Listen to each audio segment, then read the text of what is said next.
Здравствуйте! В эфире информационная программа «Настоящее время Азия» с главными событиями дня. В пражской студии я, Джубек Дугалиева. Сегодня в программе. Смертник взорвал себя в винном баре немецкого городка Ансбаха в Баварии. Это четвертая одиночная атака в Германии за неделю. Почти все нападавшие оказались психически нездоровыми людьми. Он также был известен полиции, так как дважды пытался покончить с собой. В города-призраки Казахстана начинает возвращаться жизнь, однако восстановить их полностью после 20 лет разрухи в ближайшее время будет трудно. Все работало, все. В общем, молодой цветущий город был. Турция вступила в новую эру. Президент Турции Эрдоган торжественно провозгласил новую эру. Врагами народа объявлены 60 тысяч человек в армии, медицине и образовании. Евросоюз в ответ заявляет, что Турецкой республике отныне вход в объединенную Европу заказан. Турция в своей нынешней ситуации не сможет стать членом Евросоюза. Россию все-таки допустили на Олимпиаду в Бразилию. Те, кто принимали допинг, останутся дома. Это почти половина сборной. Между тем, из олимпийской деревни в Рио-де-Жанейро сбежала вся сборная Австралии. Таких ужасных условий спортсмены еще не видели. Я никогда не видела настолько не готовую деревню. Очередной теракт в Германии. 12 человек получили тяжелые ранения. Сам смертник, устроивший теракт, погиб. Террорист привел в действие бомбу в винном баре баварского городка Ансбах. По версии местной полиции, это был 27-летний сириец, которому за год до этого власти Германии отказали в предоставлении политического убежища, но не депортировали на родину, так как там идет гражданская война. Уже выяснилось, что смертник хотел совершить самоподрыв на многотысячном музыкальном фестивале, который проходил в нескольких сотнях метрах от места взрыва. Однако мужчину на концерт не пустила охрана. После этого беженец направился в ближайший ресторан. Полиция заявляет, что у смертника были серьезные проблемы с законом и психикой. Люди запаниковали, сразу же поползли слухи, что это был взрыв газа. Но позже нам сказали, что это был рюкзак. Кто-то подорвал себя. Его задерживали несколько раз за наркотики и другие нарушения. Он также был известен полиции, так как дважды пытался покончить с собой. Сейчас надо тщательно изучить все и выяснить его мотив. Рюкзак был начинен металлическими осколками, что могло привести к множеству жертв. Так что это не просто самоубийство. Взрывное устройство, приведенное в действие в винном баре, представляло собой рюкзак с болтами и шурупами, среди которых находилось небольшое количество самодельной взрывчатки. По мнению полицейских, бомба была изготовлена непрофессионалом. Тем не менее, если бы преступнику удалось пробраться на фестиваль, где собрались более 2000 человек, жертв и пострадавших могло быть значительно больше. 3 раненых при взрыве в ресторане находятся в тяжелом состоянии. Тем временем в столице Баварии, в Мюнхене, арестован предполагаемый сообщник 18-летнего стрелка иранского происхождения, расстрелявшего 9 человек в торговом центре «Олимпия» в центре города. Как сообщается, 16-летний выходец из Афганистана обвиняется в том, что он знал о готовящейся атаке, но слишком поздно предупредил полицию. В интернете, между тем, появилось видео, на котором немецкие подростки обзывают и дразнят того самого юного мюнхенского стрелка на крыше паркинга торгового центра. Буквально через несколько минут после того, как тот открыл огонь по своим сверстникам в близлежащем Макдональдсе.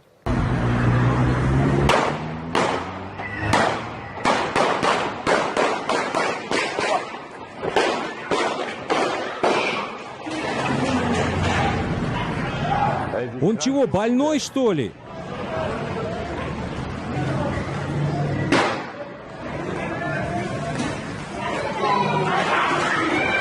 Бегите отсюда, бегите! Вы ничего не делаете. Теперь мне приходится покупать ствол и убивать вас. Ствол, да ты полный придурок, ты преступник! Эй, придурок, ты просто тупой убийца! Гребаные турки! Эй, у него ствол! Там еще народ внутри! Он его перезаряжает! Зовите полицию сюда! Этот урод еще тут! Я немец! Ты урод, а не немец! Я здесь родился, что ты теперь на это скажешь? Зачем ты тогда делаешь такое дерьмо? Ну ты дебил, реально дебил! Таких, как вы, я встречал в психушке. Да, в психушка это как раз то, что тебе нужно. Я ничего не сделал. Закрой свой поганый рот. Гребаный урод, куда свалил этот отморозок?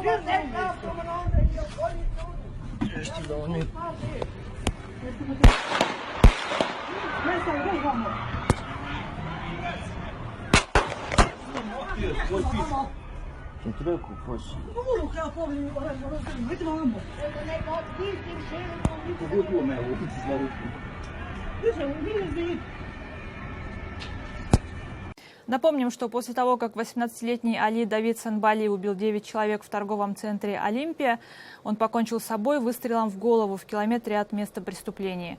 Его узнал отец на кадрах в телевизоре, который и сообщил полиции об этом. Али Давид Санбали страдал многими социальными фобиями, психическим расстройством личности и не мог общаться со сверстниками. Накануне совершенных действий подросток провалил экзамен в техникуме. И еще об одном нападении в Германии в городе Ройтлинген. Выходец с Ближнего Востока напал с мачете на пассажиров местного автовокзала. Он зарубил беременную женщину из-за мелкой бытовой ссоры. Еще 2 человека получили ранения, прежде чем этот 21-летний беженец из Сирии был скручен полицейскими. Местные власти заявляют, что и у этого преступника имелись тяжелые психические проблемы. 80 человек погибли, более 230 были ранены во время теракта в Кабуле. Ответственность за атаку взяла на себя группировка «Исламское государство». Смертник привел в действие взрывное устройство во время одной из акций протеста, в которой участвовали афганские шииты-хазарейцы. Взрыв произошел в самой гуще толпы. Ранения многих тяжелейшие, поэтому число погибших может возрасти. В воскресенье в Афганистане объявили днем траура. Первые похороны жертв террористической атаки прошли в пригороде Кабула. Большинство погибших похоронили вместе на одном кладбище. В церемонии захоронения приняли участие местные шииты из хазарейской общины. Тем временем в МВД Афганистана считают, что теракт был устроен сразу 3 террористами-смертниками. Однако взрывное устройство сработало только у одного из них. Второго правоохранительным органам удалось ликвидировать. Третий злоумышленник не смог подорвать себя по техническим причинам. На демонстрации, во время которой произошел взрыв, представители народности Хазара требовали от правительства провести электричество в их провинцию. Исповедующие ислам шиитского толка хазарейцы обвиняли власти в дискриминации. Это самый крупный теракт, организованный ИГИЛ в Афганистане за последнее время. Специалисты считают, что шииты в качестве цели атаки выбраны не случайно. Исламское государство таким образом, возможно, намеренно провоцирует конфликт между местными суннитами и шиитами. Вымирающие города в Казахстане начинают возвращаться к жизни. В некоторых из них с разрушенными домами и разграбленными заводами и фабриками снова начали налаживать производство. В городе Жанатас, который когда-то обеспечивал фосфоритом весь Советский Союз, а потом стал городом-призраком, побывал наш корреспондент Дмитрий Беляков. Александр Алексеенко живет в Жанатасе уже 35 лет. Родом он из небольшого совхоза в Крыму. В Южный Казахстан семья Алексеенко переехала для того, чтобы получить собственное жилье и хорошую работу. В тяжелые для маленького моногорода 90-е Александр не уехал из Жанатаса, хотя не скрывает, что мысли такие были. Но у нас, как, сын женился, вот, жил здесь, вот, и мы, как говорится, без него не могли уехать. Вот, чтобы уже вместе жить, вот это вот все. Ну и так и остались, а потом все, из-за работы, что у меня работа была, вот это, работал, все, вот. Немножко торговали, конечно, вот, когда это было трудное время, вот, с 95-го года. Жанатас возник в 1969 году с началом добычи фосфорита в Каратауском бассейне. В 80-е годы это перспективный химический центр, идет активное строительство, город на московском обеспечении. Молодые специалисты со всего Союза едут за высокими зарплатами и квартирами в новеньких домах, подключенных к свету и газу. Сказка закончилась в начале 90-х. Фосфорное производство было прекращено, и Жанатас начали массово покидать жители. А в центре города появилось много разбитых и разломанных пятиэтажек, которые местные жители называют пустышками. Город пришел в запустение. Градообразующие предприятия были закрыты, электричество и вода подавались на пару часов в сутки, горняки бастовали. Из 60 тысяч населения в городе осталось едва ли треть жителей, которые буквально боялись выйти вечером на улицы из-за всплеска преступности. Популярным способом заработка стала добыча металла, арматур из бетонных плит брошенных пятиэтажек, из-за чего многие дома и сегодня в аварийном состоянии. Те, кто принял сложное решение остаться, живут надеждой и воспоминаниями о том старом Жанатасе. Это 80-е, начало 80-х, когда город был в самом расцвете. Все работало, все. В общем, молодой цветущий город был, молодежный. В 2013 году Жанатас получил шанс на возрождение. Крупнейший в России производитель минеральных удобрений компания «Еврохим» запустила горно-обогатительный комбинат по производству фосфоритной муки. Новые рабочие места заметно отразились на инфраструктуре. Город начал оживать. Рабочих берут тоже, сейчас я тоже слышу, я там сейчас не работаю. И ребята тоже говорят, там работаем, зарплата хорошо. Вот у нас там Кокжон, там тоже у них фабрика, здесь тоже строятся даже дороги. За 2 года на средства инвестора были отреставрированы некоторые брошенные дома, пустышки. Квартиры в них получили очередники. Свежеокрашенные и отштукатуренные пятиэтажки резко контрастируют с обликом города. Однако внутри у них не все так гладко. Сандугаш приехала в гости к маме из Алма-Аты. Эту квартиру семья получила от местных властей после того, как их дом сгорел. Она рассказывает о том, что в отреставрированном доме очень сыро. Это крайняя стена? Да. Может, отопление плохое? Нет, не отопление. Если отопление было бы, вот с этой стороны тоже они целостные. Сейчас почистили. Айсулу стояла в очереди на жилье 10 лет. 4 года назад они въехали в этот дом. Айсулу говорит, что многие очередники, получившие квартиры от акимата, предпочитают не жить в них, а сдавать в аренду. Уже 4 года. Это вот за 4 года и ремонт не делали ни разу? И... Почему? Ну, все половину аренды, что никто не живет. Вот аренда, вот это все весь половина аренды. За последние несколько лет в Жанатасе заметно улучшилось состояние дорог. Городские власти привели в порядок местный парк, вычистили центральную площадь. Будущее моногорода теперь зависит от его молодого поколения, которое хочет, чтобы на него обратили больше внимания. Центральный парк же есть, детский. Там встречается все. А остальные места нету. Для молодежи мест нету вообще-то. Торговые центры, кинотеатры, клубы, не знаю, там, пабы какие-нибудь. Ну, для молодежи много чего не хватает. Я так думаю, знаете, кинотеатр. Нужно построить хороший кинотеатр большой. По официальной информации компании «Еврохим» в производство в моногородах Жанатас и Каратау уже вложено более 150 миллионов долларов США. Общая стоимость проекта должна превысить 1 миллиард. Жанатасцы верят в обещания инвестора и терпеливо ждут, когда красивые баннеры на центральных улицах перестанут соседствовать с брошенными пятиэтажками. Дмитрий Беляков, Павел Энгельгард. Настоящее время. Далее в программе. Турция вступила в новую эру.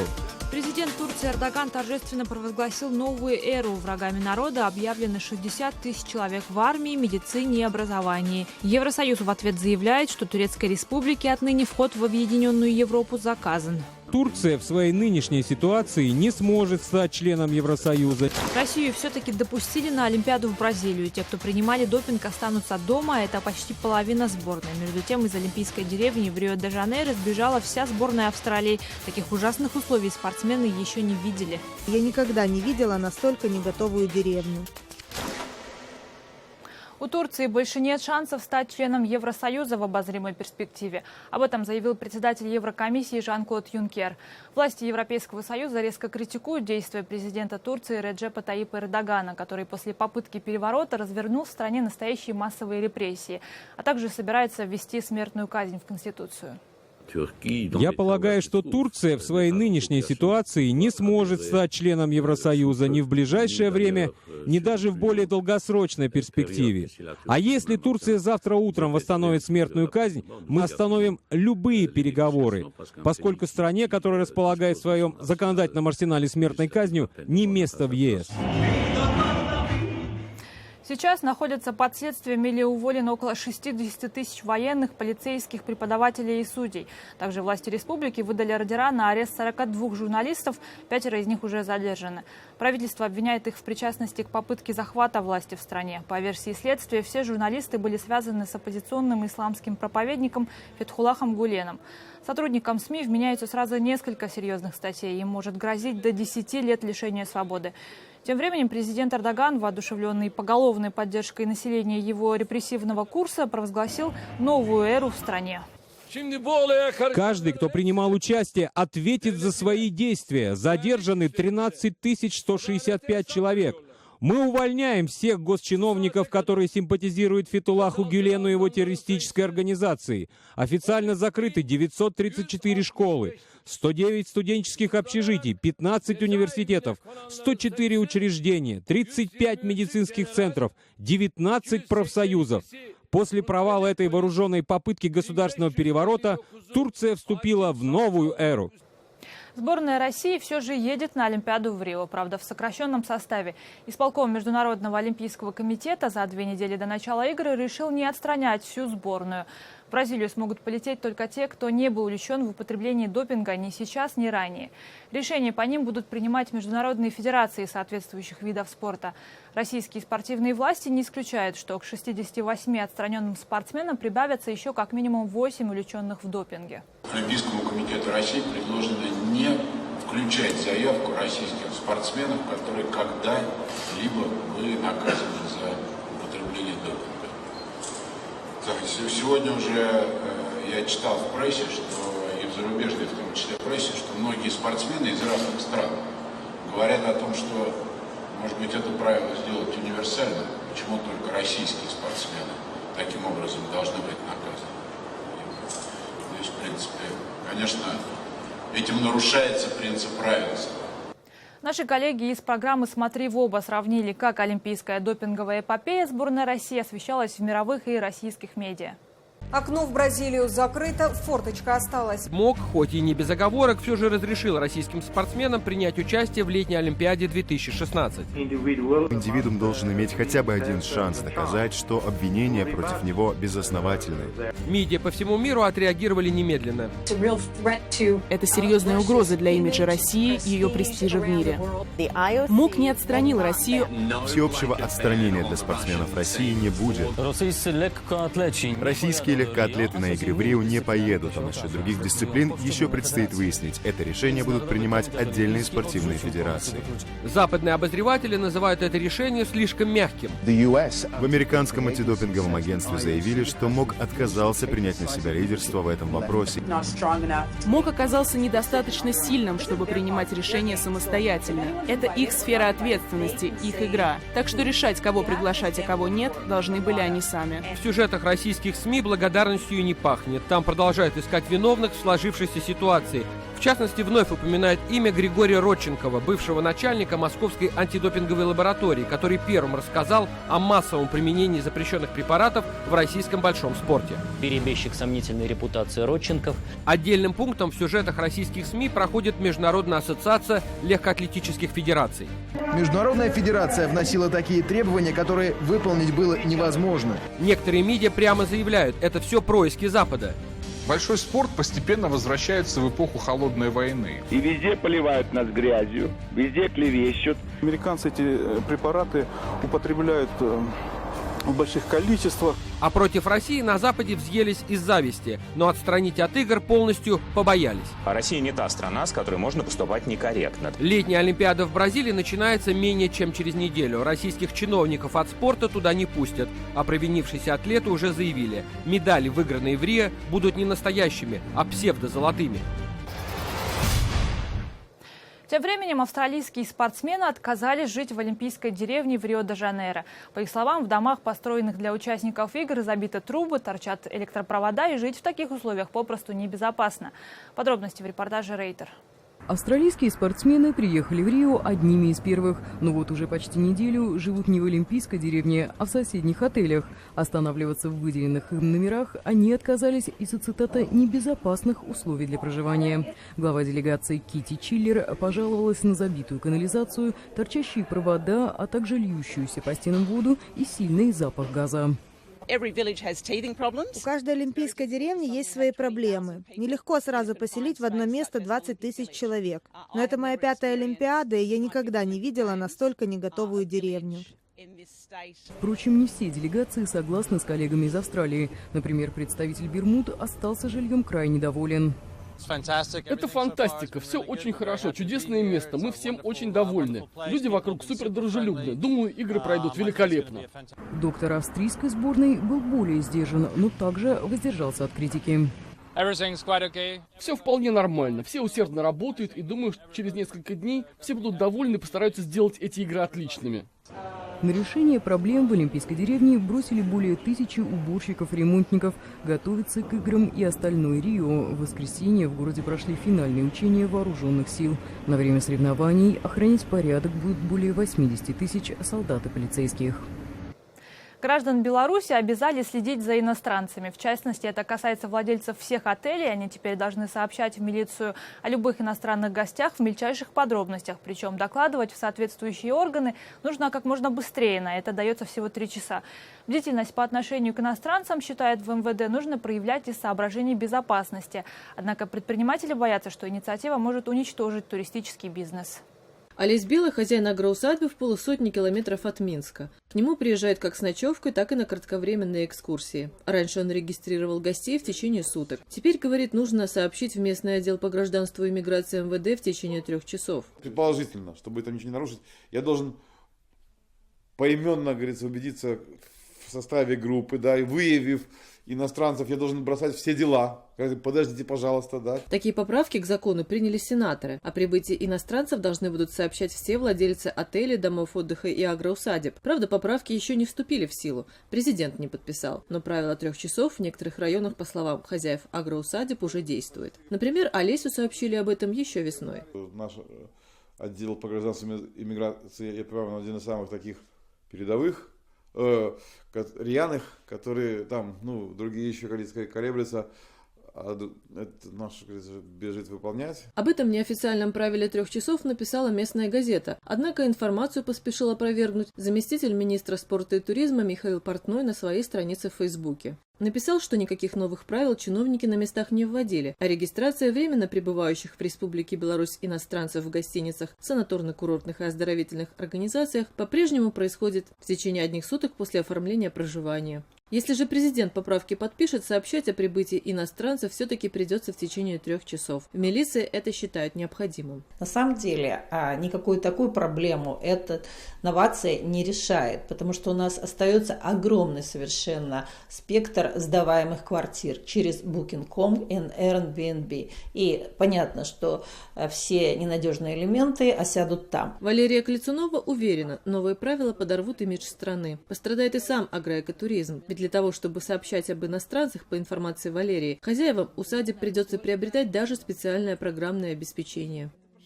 А почему человек, сельский житель, которому даны большие преференции в силу того, что бизнесмен-то еще слабый, он только учится, теперь, оказывается, он должен и владеть суперклассным программным обеспечением? По данным Валерии, 85% гостей агроусадеб – это сами белорусы, остальные 15 иностранцы. Только за минувший год их прибыло в страну более 300 тысяч. Особенно много среди туристов-россиян. Но захотят ли они приезжать в Беларусь по новым правилам? Анна Мызенко, Павел Подобед для программы «Настоящее время» из Минска. Это были все новости, о которых мы хотели вам рассказать. Читайте нас в социальных сетях и на сайте karenTime.tv. Мы встретимся с вами завтра в это же время. Всего доброго.